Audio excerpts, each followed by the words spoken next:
আসসালামু আলাইকুম ওয়া রাহমাতুল্লাহি ওয়া বারাকাতুহু। বেশ কিছু মশলা শুনিয়েছিলাম এর আগে, ওর থেকে কিছু বাকি ছিল, ওখান থেকে বলছি। Subscribe to my channel.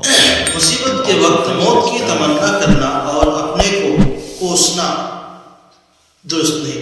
কোনো পেরেশানির সময় নিজের মরণ কামনা করা বা নিজেকে দোষী মনে করা, নিজেকে খারাপ মনে করা যে আমার জন্য হয়েছে, আমি এরকম করেছিলাম বলে এরকম হয়ে গেছে, হয়েছে না, এরকম কিছু নয়। তার দিলে লেখা ছিল তাই হয়েছে, তোমার জন্য কিছু না, তোমার ভাগ্য এরকম লেখা ছিল তাই হয়েছে। এই সমস্ত জিনিস নিয়ে নিজেকে খারাপ করা, নিজেকে কোষায় এরকম করা উচিত না, সেই সমস্ত বিষয় বলছে। 25वीं चौसरी ताश खेलना दुरुस्त नहीं, और अगर बाजी बांध कर खेले तो ये शरीक जुआ और हराम है। এই কিছু খেলা রয়েছে যেগুলো কি বলে 10-25 বলে থাকি, 25ই খেলা বা কিছু এমন খেলা রয়েছে যে সমস্ত খেলাগুলো শরীয়তে মানা করা হয়েছে, বা যে সমস্ত খেলার মধ্যে জুয়া তৈরি হয় বা দুদিক থেকে বাজি করা হয় যে এ খেললে জিতলে এই দেবে, ওরা হেরে গেলে ওই আমাদেরকে দেবে, এরাও যারা জিতবে তারা পাবে, তারা নেবে, বা যারা হেরে যাবে তাদের দেওয়া হবে না। এরকম তর্ক কিছু করা হয় যে আমরা যদি জিতে যাই তাহলে আমাদের তোমরা 1000 টাকা দেবে, আমরা নিয়ে নেবো, আর তোমরা যদি হেরে যাও তোমরা আমাদের 1000 টাকা দেবে, আমরা জিতে গেলে তোমাদের কাছ থেকে নেবো, তোমরা জিতলে তোমাদের দেবো, আমরা জিতলে আমাদের তোমরা দেবে। এরকম দুদিকে যদি বে করে, যদি জোয়ার মতন করে নেওয়া হয়, এই সমস্ত খেলা হারাম, চলবে না।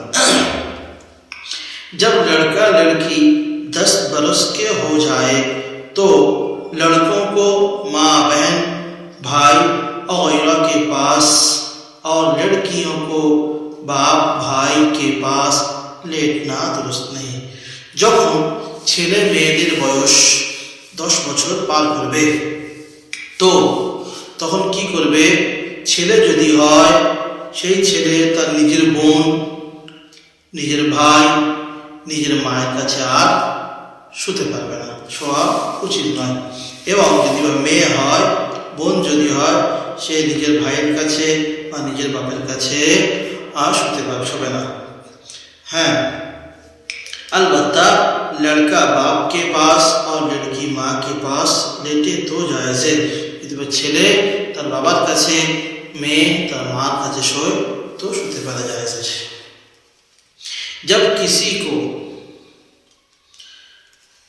छींक आवे, যদি বা কারোর छींक আসে, হাঁচি আসে, तो अल्हम्दुलिल्लाह कह लेना बेहतर है। अल्हम्दुलिल्लाह बोला भालो, उत्तम। और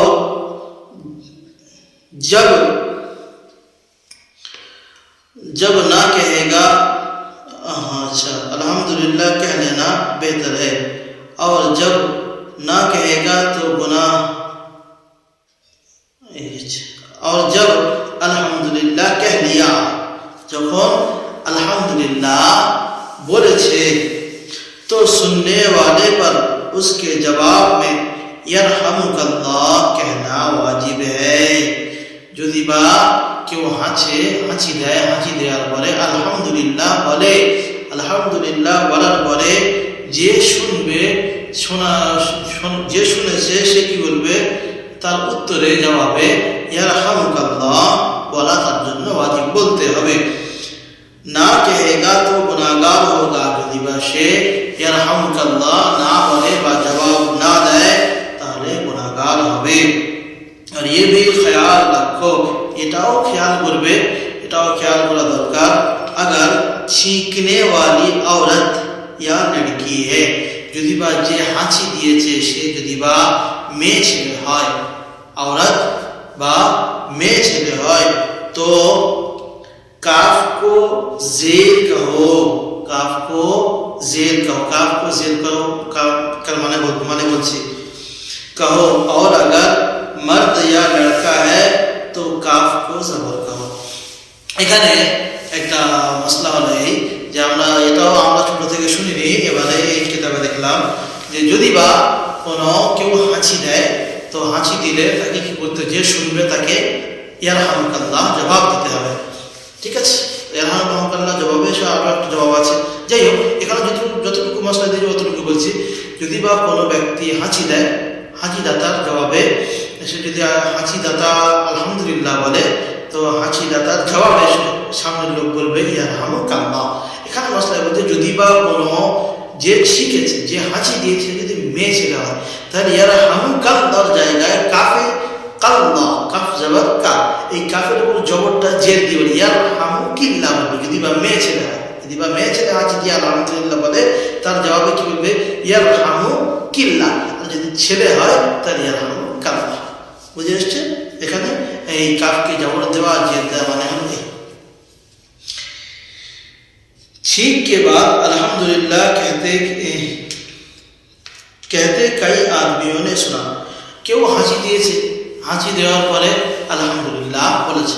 আলহামদুলিল্লাহ যে বলেছে, তো এইটা বলার পরে এই আলহামদুলিল্লাহ শব্দটা বহু লোকেরা একসঙ্গে শুনছে। মানে ধরো আমরা 25 জন এক জায়গায় বসে আছি, একজন হাঁচি দিয়েছে আলহামদুলিল্লাহ বলেছে, আমরা বাকি 24 জন শুনেছি যে আলহামদুলিল্লাহ বলেছে। না, আমি একা শুনেছি, 25 জন আছে, 24 জন শুনেছি, একজন হাঁচি দিয়েছে। তো আমরা সকলেও অনেকজন একসঙ্গে তার আলহামদুলিল্লাহ বলা শুনেছি। তো কি যাবে, সকলকে উত্তর দিতে হবে কি হবে না? सुना तो सबको यरहमुकल्लाह कहना वाजिब नहीं, সবাইকে यरहमुकल्लाह बोला वाजिब नहीं। अगर उनमें से एक कह दे तो सबकी तरफ से अदा हो जाएगा। ওই 24 জনের মধ্যে থেকে যদি বা একজন বলে দেয় यरहमुकल्लाह, তো সবার তরফ থেকে আদায় হয়ে যাবে। लेकिन अगर किसी ने जवाब ना दिया तो सब गुनाहगार होंगे। যদি বা ওই 24 জন, কথা বলছি 24 জন, 25 জন আছে, একজন হাঁচি দিয়েছে আলহামদুলিল্লাহ বলেছে, 24 জন শুনেছে, 24 জনের মধ্যে কেউ যদি বা না জবাব দেয়, পুরো মাজমা গুনাহগার, পুরো 24 জন সব গুনাহগার। আর একজন যদি বলে সব আদায় হয়ে যাবে। अगर कोई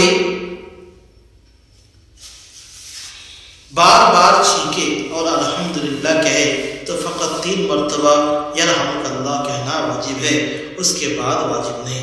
যদি বা কারোর হয়তো সর্দি হয়ে গেছে, বারবার হাঁচি আসছে, বারবার হাঁচি আসছে, বারবার আলহামদুলিল্লাহ বলছে, যদি এমন হয়ে থাকে যে কোনো মাজমাতে একজন বসে বারবার হাঁচছে, বারবার আলহামদুলিল্লাহ বলছে, তো বারবার তাকে উত্তর দেওয়া ওয়াজিব নয়। হ্যাঁ, 3 বার হাঁচির আলহামদুলিল্লাহ জবাব দিয়ে দিয়েছো, তো তারপরে না দিলে চলবে, তারপরে আর দেওয়া ওয়াজিব নয়, দিতে পারো। যে কমসে কম 3 বার তার হাঁচির উত্তর দিয়ে দেওয়া।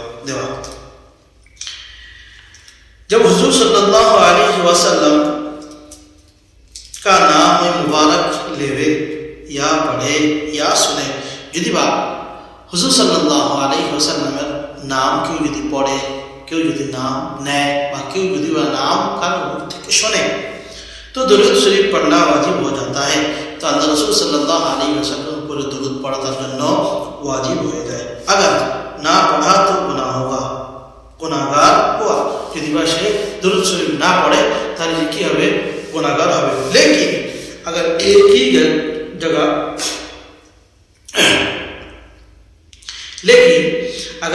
जगह कई दफा नाम लिया तो हर दफा दुरूद पढ़ना वाजिब नहीं। এক জায়গায় বসে বহুবার আল্লাহ রাসূল সাল্লাল্লাহু আলাইহি ওয়াসাল্লামের নাম নিয়েছে, তো বারবার दुरूद शरीफ पढ़ा वाजिब নয়। एक ही दफा पढ़ लेना काफी है। একবার যদি বা শুরুতে বা মাঝখানে একবার যদি বা আল্লাহ রাসূল সাল্লাল্লাহু আলাইহি ওয়াসাল্লাম दुरूद पढ़े নেয়, अलबत्ता अगर जगह बदल जाने के बाद फिर नाम लिया या सुना तो फिर दुरूद पढ़ना वाजिब होगा। हाँ, एक जगह একটা মজলিসে বসে আছে, একজন দিয়ে বহুবার সে আল্লাহ রাসূল সাল্লাল্লাহু আলাইহি ওয়াসাল্লাম নাম নিচ্ছে, এবং তুমি যদি বা সামনে বসে শোনার সময় যদি বা প্রথমবারে বা দ্বিতীয়বারে যখন আল্লাহ রাসূলের নাম শুনলে তখন তুমি দুরূদ শরীফ পড়ে নিলে, তো তারপরে তোমার দুরূদ শরীফ পড়া ওয়াজিব। পড়লে ভালো সওয়াব আছে, না পড়লে তখন আর তোমার উপর গুনাহ হবে না। হ্যাঁ, যদি বা তুমি সেই জায়গা পরিবর্তন করো বা সেখান থেকে উঠে যাও অন্য জায়গায়, যাওয়ার পরে ফের আবার নাম তোমার কানে এসছে, তাহলে সেখানে আবার তোমাকে পড়া ওয়াজিব হবে। অর্থাৎ তুমি জায়গা পরিবর্তন করবে, তখন তোমার উপরে ফের দুরূদ পড়া ওয়াজিব হবে। অন্যথায় এক জায়গায় বসে বারবার নাম শুনলে ওখানে বারবার দুরূদ শরীফ পড়ার প্রয়োজন পড়বে না। বুঝে আসছে? बच्चों की बाबरी वगैरह बनवाना जायज़ नहीं, বাচ্চাদের বাবরি চুল করে দেওয়া এরকম করা জায়েজ না। ইয়া তো সারা সার না দাও, এরকম করতে পারো যে পুরো মাথা তাকে নাড়া করে দাও, ছোটো করে দাও, ছোটো করে দাও। ইয়া সারে সার বাল রাখবা দেবা, পুরো মাথায় একই রকম সমান একই লেভেলে চুল রেখে দাও। এরকম বাবরি ফাবরি সামনে বড় পিছনে বড় বা ঘাড়ে চুল রেখে দাও, এরকম বাচ্চাদের কোনো করা দরকার। इतर गैर किसी खुशबू में अपने कपड़े लुबसाना, इस तरह के गैर मर्दों तक उसकी खुशबू जाए दुरुस्त नहीं। आतर বা কোনো খুশবু জায়গায় যেখান থেকে বাস বেরোচ্ছে বা খুশবু তৈরি হচ্ছে এরকম জায়গায় নিজের কাপড়কে ডুবিয়ে দেওয়া, যে আমার কাপড়ের বাস সবাই পাক। যদি মেয়ে ছেলে হয় যে তার নিজের কাপড়ের বাস অন্য লোকের কাজে পৌঁছে যাবে, সবাই বাস পাবে, এরকম যদি চিন্তা ভাবনা করে কেউ নিজের কাপড় যদি বা আত্মতর্পী করে তাহলে তার জন্য কি হবে? খুশবু। এগুলো করা ঠিক নয়, এগুলো করা চলবে না, মেয়েদের জন্য একদম চলবে না। না জায়েজ লিবাস কা সি কর দেনা ভি জায়েজ নেই, যদি বা যে কাপড় যে ড্রেস পরা জায়েজ নয় এরকম কাপড় সেলাই করে দেওয়াও জায়েজ না, এরকম কাপড় পরা উচিত নয়। মশালা शोहर ऐसा लिबास सिलवाए जो उसको पहनना जायज़ नहीं। একটা বলছে যদি বা কারোর স্বামী এমন একটা কাপড় সেলাই করে দিয়েছে যেটা শরীয়তে পরা জায়েজ নেই, पहनना जायज़ नहीं, তো উযর করে দে, কি করো? ওটাকে ছেড়ে দাও যে আমি কাপড় পরবো না। इसी तरह दर्जी सिलाई पर ऐसे कपड़े ना सी, এরকম ভাবে বলছে যারা দর্জি বা দর্জি ছেলে হোক বা মেয়ে হোক যারা কাপড় সেলাই করে এরকম ধরনের কাপড় যে কাপড় শরীয়তে জায়েজ নেই সেরকম কাপড় তাদেরকে সেলাই করতেও নিষেধ করা হয়েছে। এখনকার দর্জি তো আল্লাহু আলাম, যদি বা কাউকে বলো যে আমার এমন কাপড় করে দাও, এমন সেলাই করে দাও, সে যদি বা বলে যে আমি শরীয়ত মানি, আমি এরকম কাপড় তোমাকে সেলাই করে দেবো না, তো দ্বিতীয়বার ওই দর্জির কাছে আর কাপড় কেউ সেলাই করতে যাবে না। এখন এমন একটা পরিস্থিতি হয়ে গেছে, আর দর্জিরাও বেশ কিছু এমন তুমি যেমন বলবে তেমন সেলাই করে দাও, আমার কি যায়, আমার পয়সা নেই চিন্তা, আমি সেলাই করে দেবো, টাকা দিয়ে যারা করবে সেলাই করে দেবো। তো এখানে বলছি মসজিদে যে দর্জি হোক বা দর্জি ছেলে হোক বা মেয়ে হোক, এরা কাপড় সেলাই করে তাদের জন্য দরকার হলেই শরীয়তের খেলাফ কাপড় যেন